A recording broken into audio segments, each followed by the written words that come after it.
Hello, my name is Ken Freer, and I've been making wine from conventional grapes since 2010.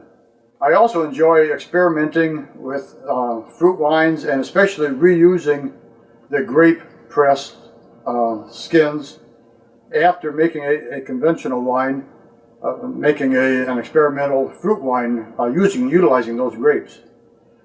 And this video is about one such experiment. I have never made rhubarb or strawberry wine, so I've put together an interesting little experiment here that wound up making a very, very nice light wine.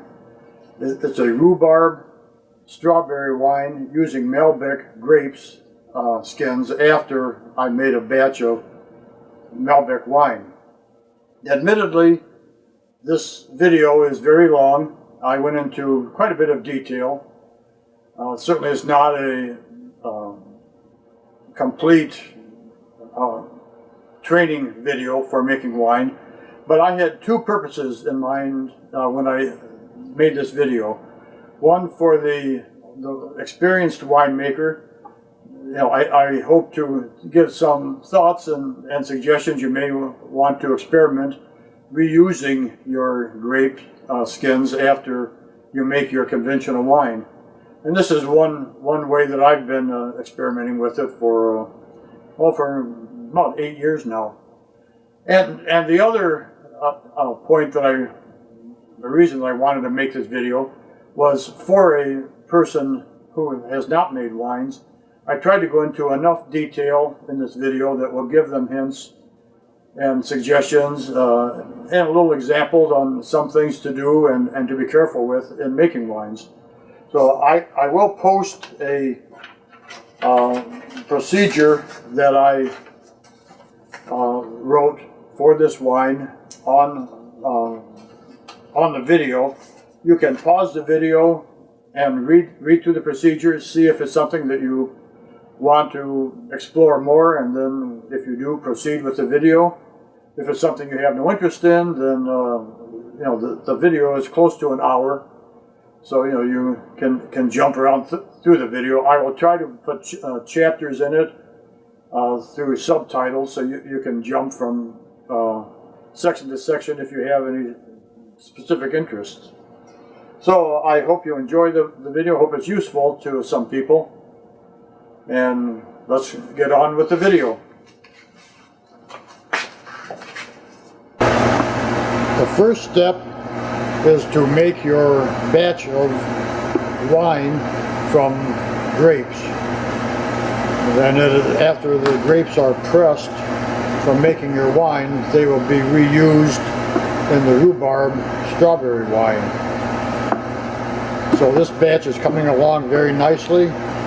I'm punching down the cap, and it should be done in about 3 days.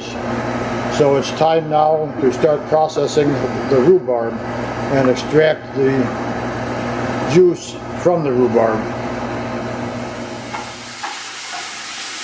I used a food processor to slice the rhubarb into small slices, which are then placed in the freezer for at least 24 hours.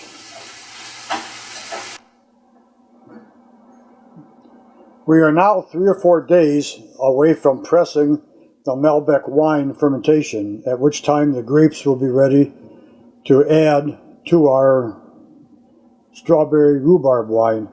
It's important for you to have a procedure, write your own procedure based on your research, and that's what I have done. I've researched a lot of different YouTube and internet recipes and came up with what I thought would be the best for me. So get your details down and your plan made well ahead of time. And then also it's very important to take good notes.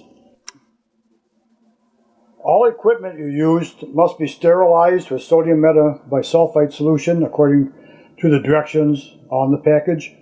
And I always rinse mine sterilizing solution out with boiled water, so I know that the water is also sterile when I boil it. So this is our primary fermenter, which has been sterilized. And we will add our frozen rhubarb and 5 pounds of sugar into this fermenter. The rhubarb is frozen, I understand from all my research on the internet, in that it breaks down the cell walls and it allows the rhubarb to release its juices much more readily for making the wine.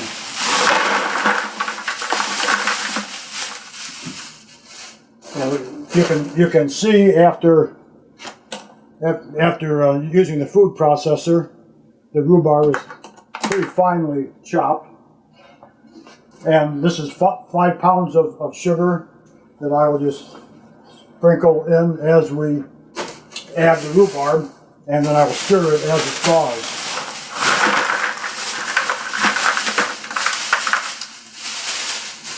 And this is 10 pounds of rhubarb.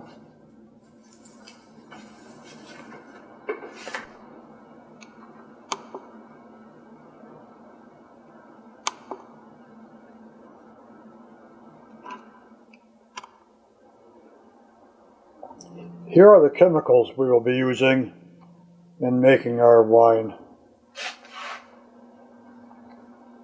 First, you'll need potassium metabisulfite used to kill the native yeast in the fruit and also to stabilize, or not to stabilize, to sanitize all the equipment. We will then use pectic enzyme to add to the fruit before fermentation to help break down the cell membranes and extract more juice from the fruit. Tartaric acid and or an acid blend will be used to add acidity to our fermentation. And I will use it to invert my sugar, and I'll explain that later. And finally, we want to keep all our yeast very happy and well fed, so the Fermentain is a good yeast nutrient that keeps the yeast converting our sugar to alcohol. It is now the next morning, and you can see there is a lot of juice being generated from the sugar and rhubarb. And we are now about 3 days away from pressing the Malbec grapes. So today we will also crush the strawberries and start the extraction of juice from the strawberries. While our rhubarb is still making juice, we're ready to start work on our strawberries and our inverted sugar that I mentioned earlier. Yeast like simple sugars, glucose and fructose. And in most fruits, such as our strawberries, they are largely glucose and fructose. But the sugar we buy in the store is a sucrose, which is actually a combination of glucose and fructose. So whenever I add sugar to any wine recipe, I always like to invert the sugar. And that means we hydrolyze, we cut that bond between glucose and fructose and make two simple sugars, which are much easier for the yeast to assimilate and convert into alcohol. We like to keep our yeast happy. So I will add 1 tablespoon of tartaric acid and one tablespoon of acid blend to 6 gallons of boiling water, and then add 6 pounds of sugar, and I will boil that for about 20 minutes, and that will cut the bond between the glucose and fructose and free them up for our yeast to attack. Here we have 6 gallons of water starting to come to a boil. And we'll add our 1 tablespoon of tartaric acid.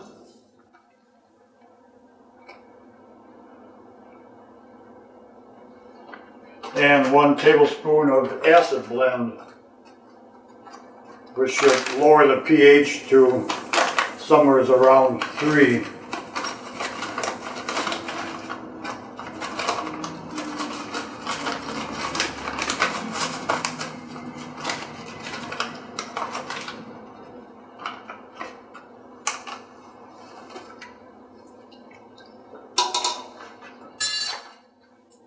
And I'll give it a quick stir.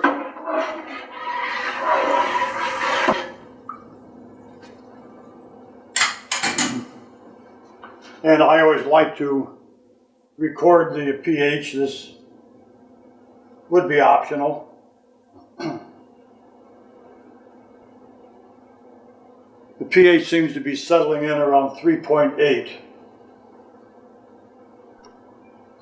So I will let the water continue to heat until it comes to a boil, and then we'll add our sugar once it reaches a boil.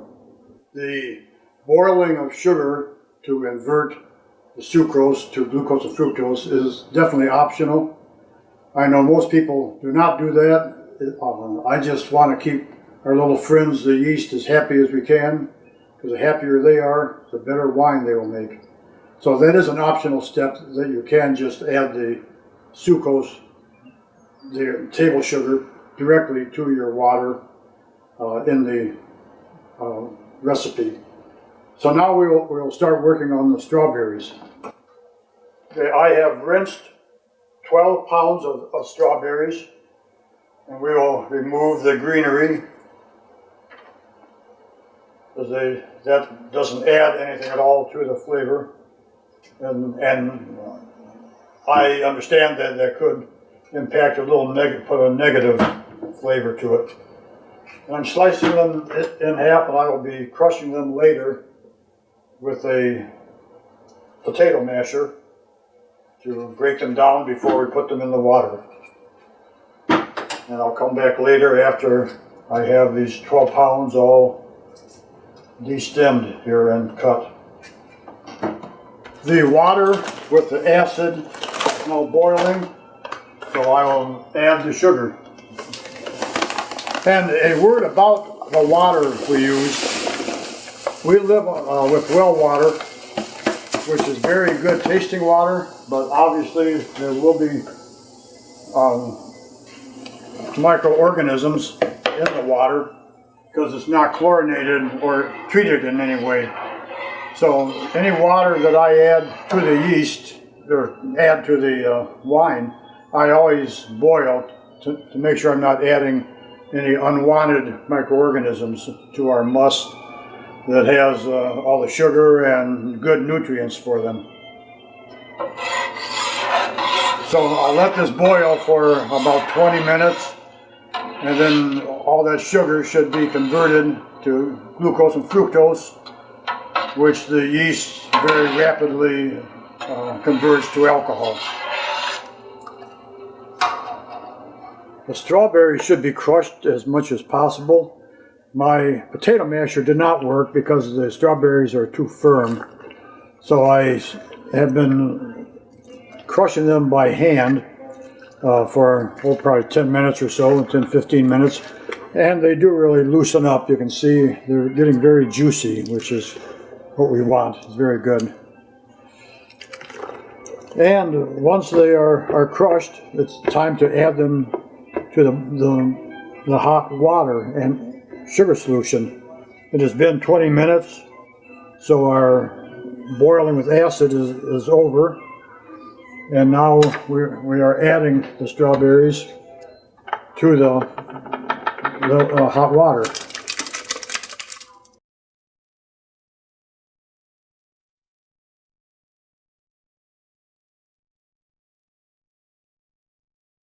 Very carefully, because obviously the water is boiling, very hot. And I would give a little rinse to the bucket just to get the last of the juice in. The strawberries in the water will sit overnight. I'll stir them occasionally as they cool and help the sugar water extract all the juice from the strawberries. And tomorrow we will proceed by combining the rhubarb and the sugar water solution with strawberries. After setting 3 or 4 hours, I removed the floating softened blueberries and put them in a smaller dish so I could mash them with a potato masher to get better extraction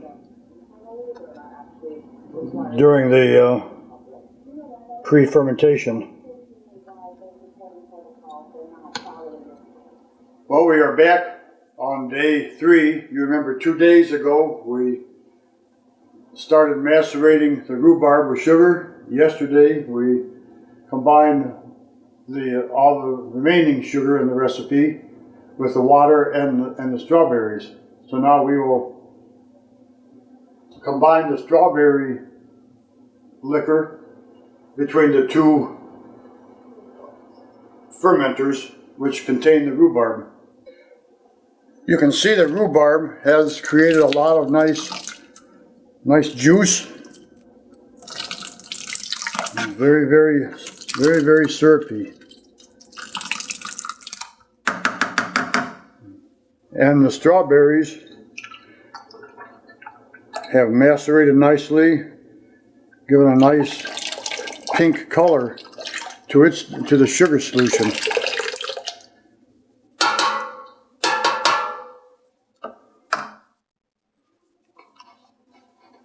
So we will stir the strawberry mixture up well so we get a good even mixture between the 2 fermenters.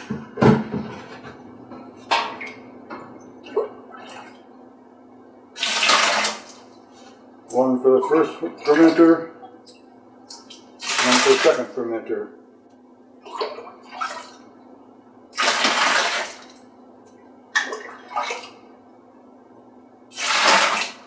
Now that we have our must all combined and put together, it's time to run some analysis and see how our results are following our procedure that we wrote before we started. We'll check the pH of the must.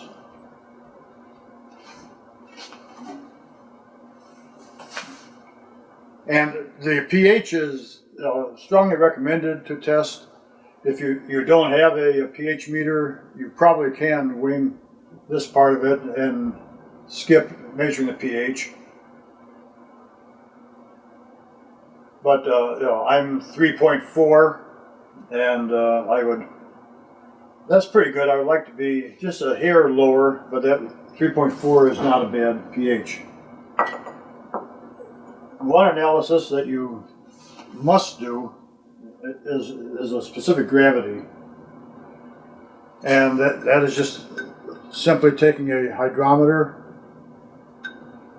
and measuring it and seeing what the specific gravity is, and the Brix, which is the sugar concentration.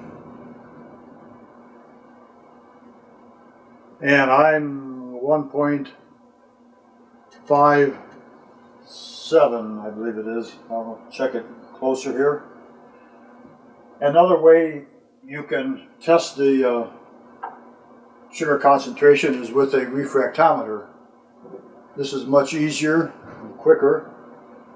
You just place a couple of drops on the instrument.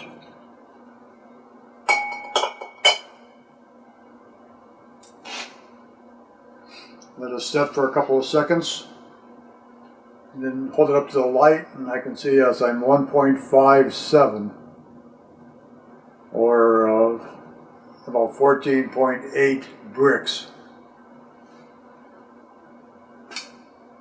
So this is where the fun begins, making a batch of wine for the first time. As I mentioned at the beginning, this is my first time making Rhubarb wine. The Brix is much lower, and the specific gravity is much lower than what I anticipated. I was shooting for 1.1 specific gravity, and I only have a 1.057. So I'm going to add some more sugar to this wine. 1.5 ounces of sugar per gallon of must will raise the Brix 1 degree. So going through the calculation, I want to raise my Brix from 14.8 to 23.75. That's my target. Means that I want to raise my Brix 8.95 degrees. So 8.95 times 1.5 ounces per gallon per degree times 8 gallons means I need 107 ounces of sugar, which is 16.7 pounds of additional sugar, which is very surprising to me. But I'm only going to go part way. I will add 5 pounds more sugar, and then I'm dissolving in 2.5 cups of water, and I'm boiling that with 1.5 teaspoons of tartaric acid to invert that sugar again, like I did in the initial sugar addition. The quantity of sugar being added has been added to the total required amount at the beginning of this video. So ideally, you will not have to repeat this step if you add enough at the beginning. But you can see it's a very thick syrup that I'm adding with minimal water. And again, we're going to be adding it equally to both fermenters. And this is just some of the joy and fun of surprises that occur when you're making wine for the first time. And if you're seeing this video, the wine did turn out very good. If the wine did not turn out very good, I'm not going to publish this video. Okay, so now we will stir our fermenters up and see what the specific gravity is. It's always good to let it settle a little bit before measuring the specific gravity, because the solids from the rhubarb and the strawberries can throw off the measurements a little bit. But it should give us a good idea of where we're at with it.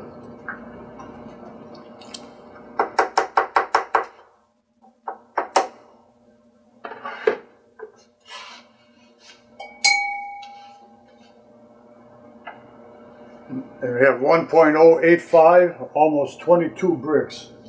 So that's a little bit lower than what I said we were shooting for, but then I added less sugar than what we said we were going to add. So I might leave it alone at this, and we'll proceed with the fermentation, with the procedure. Now that we have the specific gravity and Brix adjusted right where we want it, our pH is good at 3.3. I'm going to run one more analysis, which some people don't do, so this would be an optional test, but I like to run a total acid, telling me how much tartaric acid and other acids are in the must, and I track that at the beginning and the end of the fermentation. This is a titration. I have 100 milliliters of water, which has been adjusted to pH 8.2. And I will add 5 milliliters of my wine must.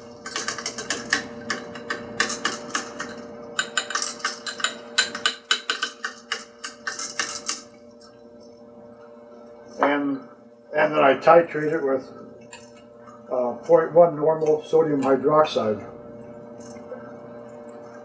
And I will titrate this. The pH now is 3.8.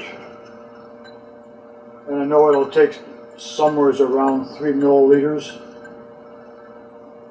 I presume, to come back to about 8.2.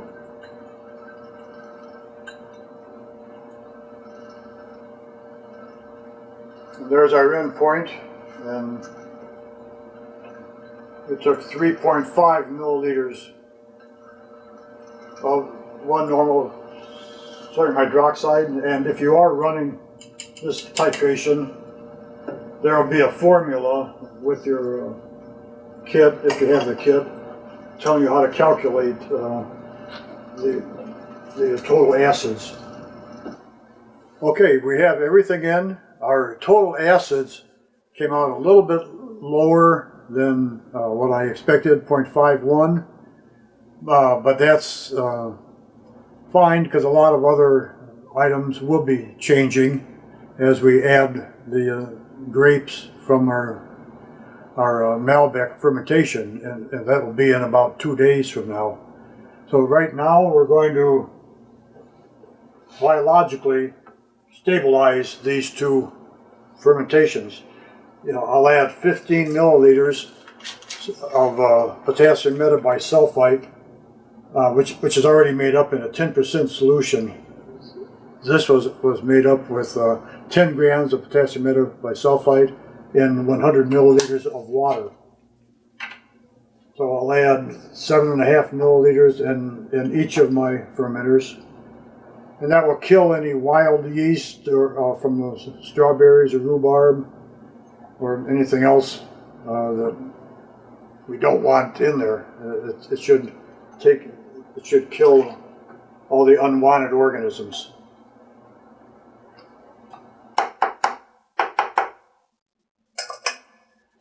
And we'll let it set in a cool environment.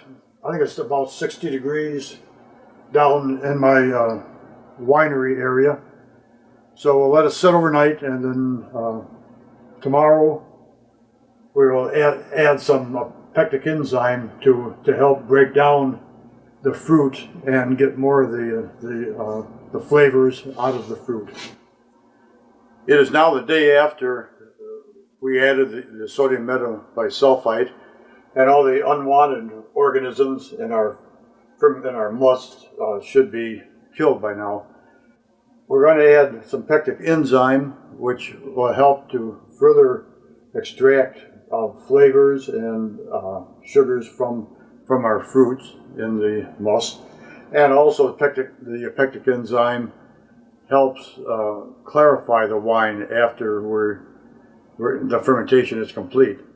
The instructions call for adding 2 teaspoons of enzyme powder with cold water to 5 to 6 gallons of beverage.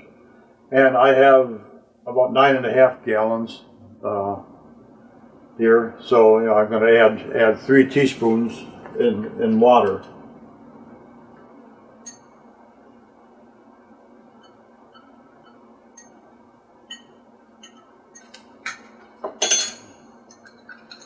So we will disperse this.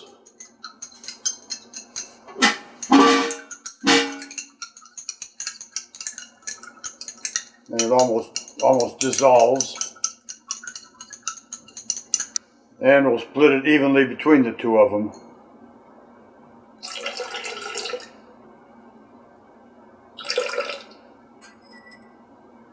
And we'll stir it in and let it set until we add the grapes. It is now time to press the Malbec grapes. I decided not to use my wine press because of the small quantity. There's not a lot of grape left in my fermentation. And B, I don't want to press it extremely dry because I'm going to be reutilizing it in our next fermentation.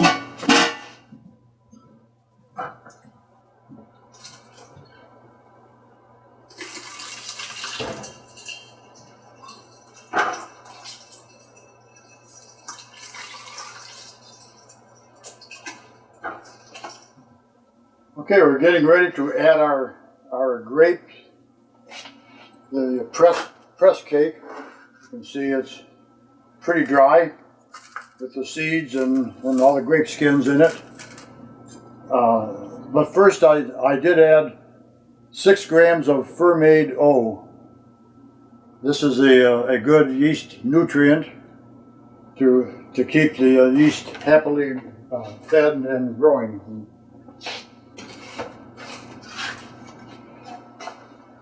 So I will just split this evenly between the two fermentations. Put a scoop in one and then a scoop in the other.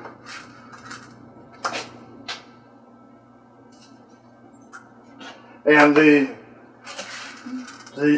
our pressed cake here, of course, contains all the yeast we need to get started again. And it pretty much stopped or slowed way up in my grape fermentation, but they're still alive, so they'll be rejuvenated. And we will keep this stirred up several times a day to make sure that the yeast gets disseminated throughout the solution. And once a cap starts to form, the sediment will flow to the bottom, and we'll want to stir that back up probably 3 or 4 times a day. I will now rerun all the analysis with the grapes and seeds added to our fermentations that we ran before. So we'll run a specific gravity, the pH, and total acids.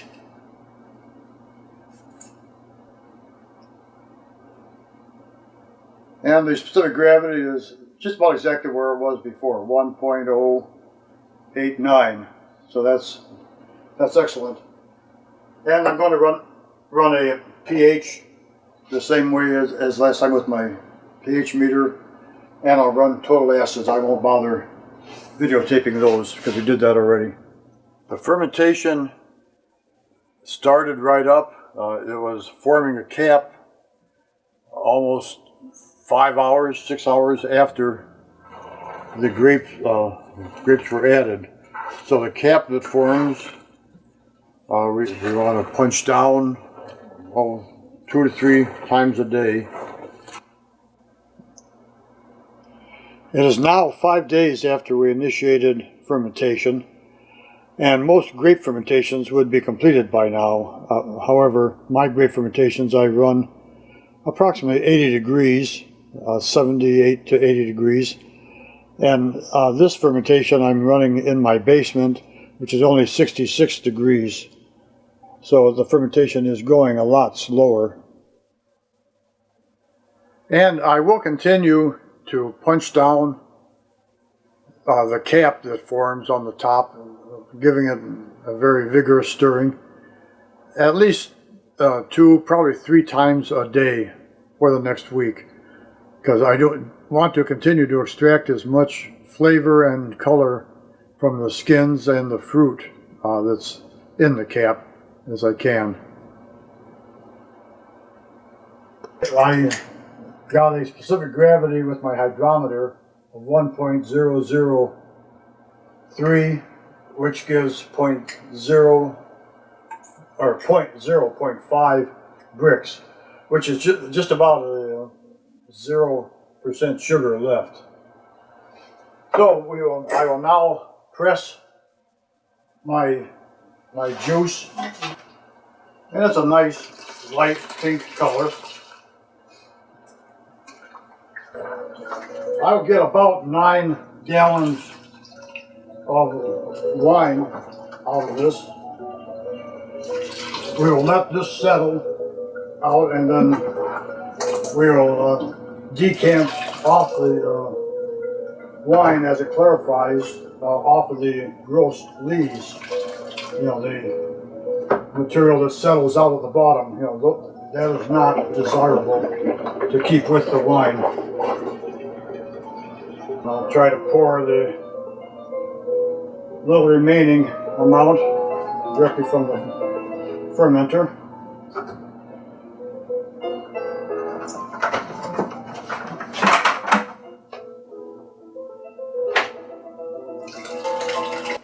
And then I will press it to get most of the juice out of the wine has all been pressed, so I will put airlock on the two carboys. They wound up fitting into these two carboys, so I'll have a little bit less than 9 gallons. And we'll let them settle for at least 1 or maybe 2 days, and then I'll rack off the clearer liquor wine on top, leaving behind the gross lees that are already settling out. If you look closer, you can see it down at the bottom.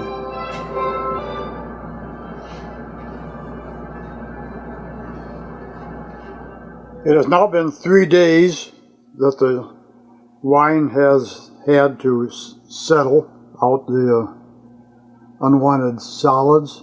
The lees, you can see, are pretty well separated on the bottom of the carboy. There is still fermentation going on, very, very slowly, but I think it is time to rack the wine off of the lees. All equipment has been cleaned, sanitized, and rinsed in preparation for this racking. We'll start the siphon from our wine into a clean, sanitized carboy.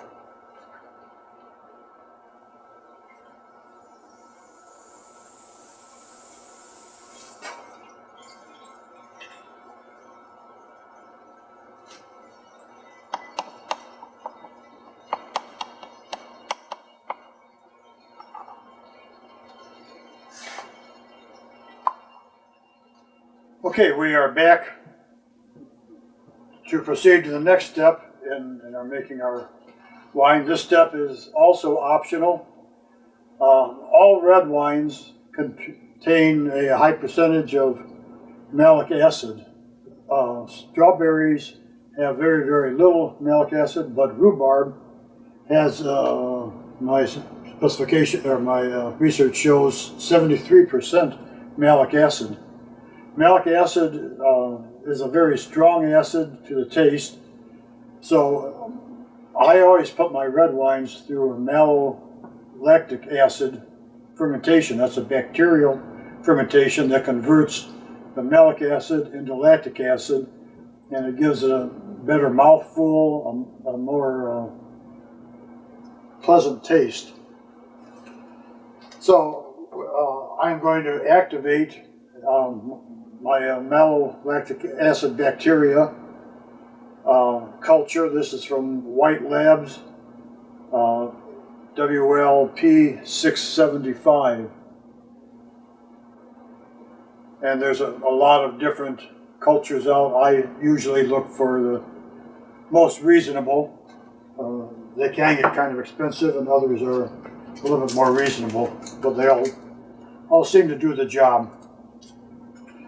To activate it, I'm going to mix 5 ml of Active ml Fermentation. So I have to weigh out 5 grams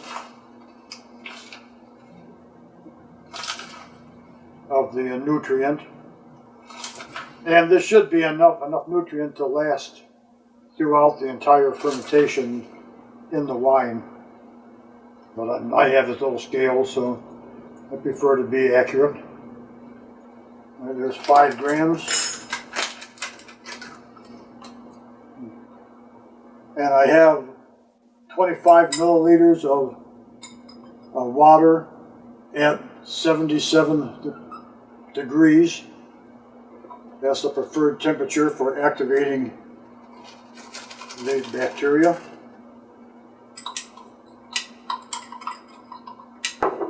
And we want to shake the bacteria to make sure we get all the bacteria dissolved. And we'll add them into our nutrient solution.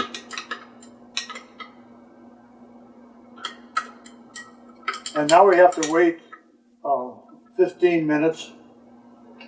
And by 15 minutes, the bacteria should come to life. At that time, I always like to add a little bit, about half a volume of wine to it, just to help the bacteria adjust to the wine chemistry and temperature. So we have about 60 milliliters here, so I'll add about 30 milliliters of wine, and then wait about another 10 minutes. And then I will just pour this into the wine that is finishing its fermentation. And I probably will not show that part on the video because that's pretty standard. I'll just pour this into the wine, stir it up, just to make sure that the bacteria get mixed up throughout the fermentation. While we are waiting 15 minutes for our bacteria to become activated, I'll use this time to complete my notes. I mentioned earlier I feel it's important to write notes on everything you do, so if the wine turns out great, you'll know exactly what you did and how to do it next time. So I have to note that I racked the wine today, and I activated the malolactic acid bacteria.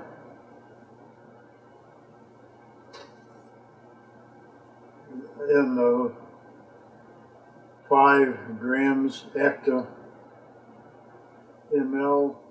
It has now been 3 days since we inoculated the wine with the malolactic bacteria, and the fermentation, the bacterial fermentation is going, converting the malic acid into lactic acid. If you look very close at the edge of the liquid, you can see some very, very, very small bubbles. Maybe you probably can't see it well in this video, but if we zoom out, and then if you swirl the carboy slightly, you can see a lot of the carbon dioxide being released. So that tells us that the fermentation is going on. And as I say, it's been about 3 days with our strawberry rhubarb wine fermentation. The original fermentation of the Malbec has been going about 15 days, and that is still going well. You can see all the bubbles formed when you swirl that carboy. The malolactic acid fermentation will usually take somewhere between 1.5 to 3 months, and it depends on the amount of malic acid and the temperature of the fermentation. So we'll let it continue going until when we swirl the carboys, there's very little or no bubbles being present. We are flashing ahead in time. It has been 2 months since I inoculated the malolactic acid bacteria to our wine, and it is still fermenting. But it's a good idea to test your wine periodically to make sure that nothing wrong or bad is happening to your wine. I always test mine about once a month. You don't want to test it too frequently, because every time you open your carboy, you are risking exposure to air. And of course you do want to sterilize your wine thief for taking wine out. But you want to test the flavor, make sure that it's still a good, fruitful flavor. And probably most importantly, make sure there's not a sulfur dioxide odor. If you smell any SO2 odor, that will require a lot more action. So we'll take our sterile thief and pull a sample of the wine. It does have a nice nice pink color to it, and a very fruity aroma, which is very good.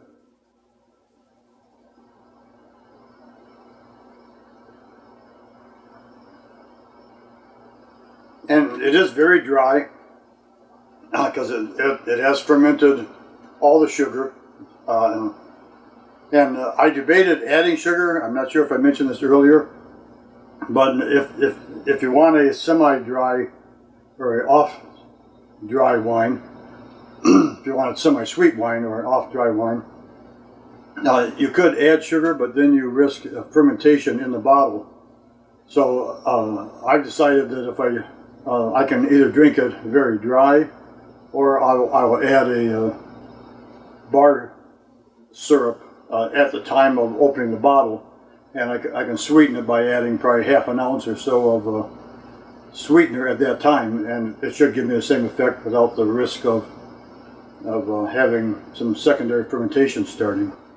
I can't see any bubbles coming up. The malolactic acid fermentation does release carbon dioxide, but if I gently swirl the carboy, I continually see a lot of bubbles forming on the surface. There are fewer now than what there have been in the past, so I'm anticipating that the fermentation is slowing down. It is a good idea to mix up some of the sediment from the bottom, because your bacteria will tend to settle out with your fines, and you want to get that back into suspension and expose all your wine to the malolactic acid bacteria. And I've done this about once a week for the last 2 months. So we'll let it go a little bit longer, and then when that's complete, we will kill all fermentations, but we'll do that the next time I start the video. It has now been exactly 3 months since we started the malolactic acid fermentation, and it should be complete. I don't run any analytical tests for it. I just let it go until the generation of very, very small carbon monoxide bubbles appear to be finished in the wine. So now I'm preparing some potassium metabisulfite, and I will add a 1/4 teaspoon of potassium metabisulfite after I rack the wine and remove any remaining lees in the wine.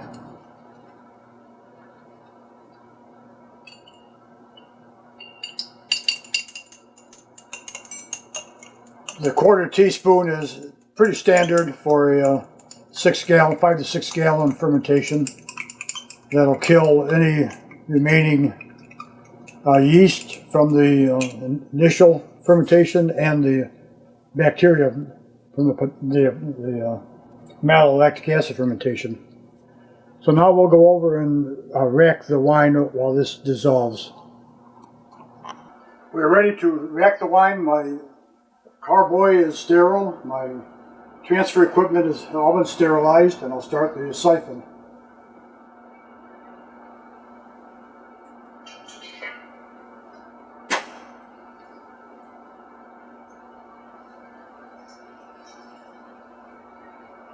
Okay, and you can see the siphon is working well.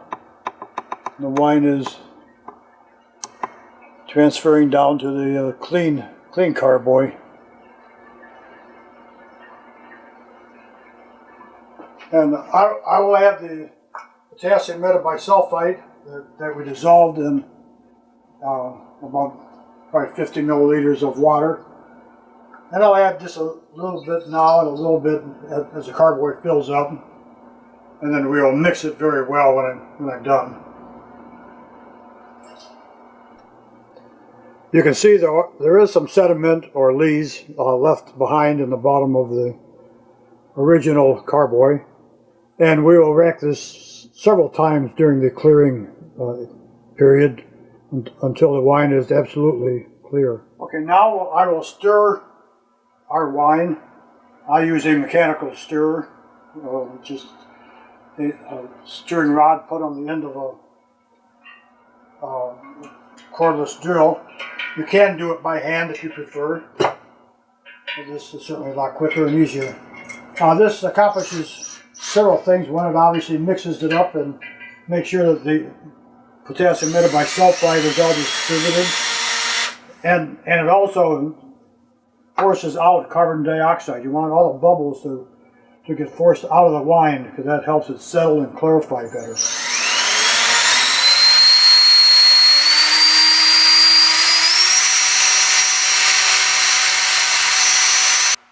I just stir it for about a minute, and this time there's not a lot of carbon dioxide coming off, so that's not a problem. And I'm sure that the potassium metabisulfite is well mixed.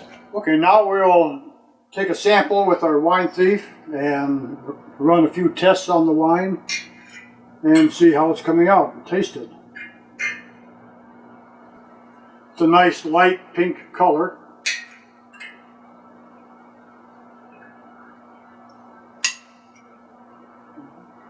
And we'll take it over to our bench. We will run a pH and a sulfite test on our sample. And I think I mentioned earlier, make sure you take good notes of everything you do and what the results are showing on any test you run. So if it's an excellent batch, you can reproduce it in future years. And if there's a problem, you can know where to look. So I have just a little hand pH meter.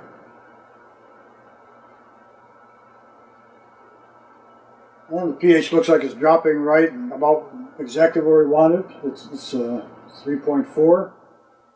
And the pH will determine how much sulfite you need.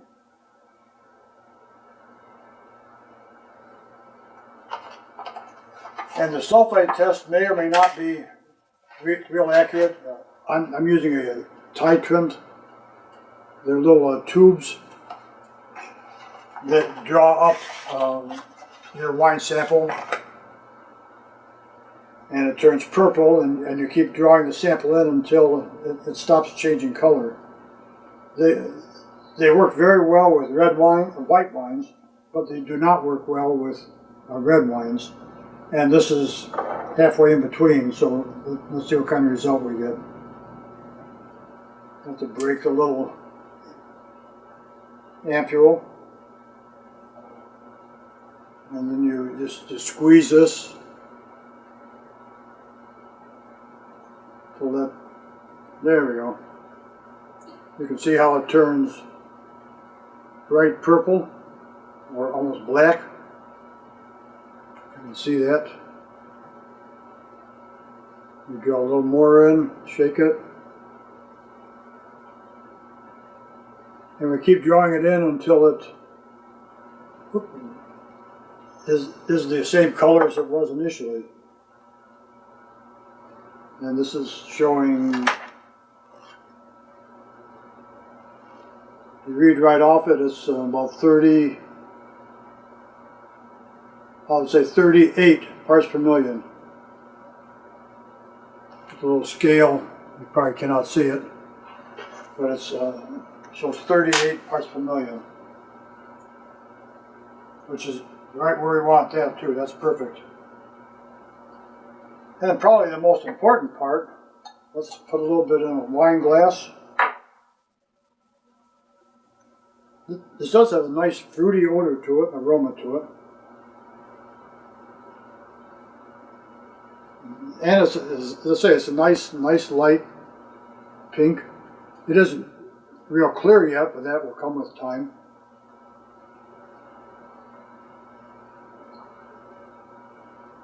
And it is very dry, but a very pleasant taste, very nice. Not unlike a Riesling, I would say, almost.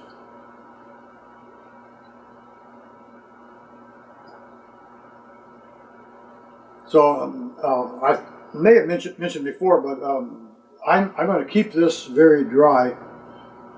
And then if anyone likes a sweeter wine, which I personally don't. I'll open a bottle, put a little bit of that liquid bar sugar syrup in it, and experiment how much you want to add. About a half an ounce, probably at the most. Certainly 1 ounce at the very most, to sweeten up the bottle. Shake it, and you'll be all set with a sweeter wine. So I think the wine is project is about complete, other than letting it set and age for, I always let my wine age 3, 4, 5 months before I bottle it. Sometimes it goes a year. The wines that I had over in my aging area are almost exactly 1 year old, and I have to bottle them to make room for new grapes that are coming in later this month. So good luck with making your rhubarb wine, and this has been a fun experiment for me. It's the first time that I made this wine.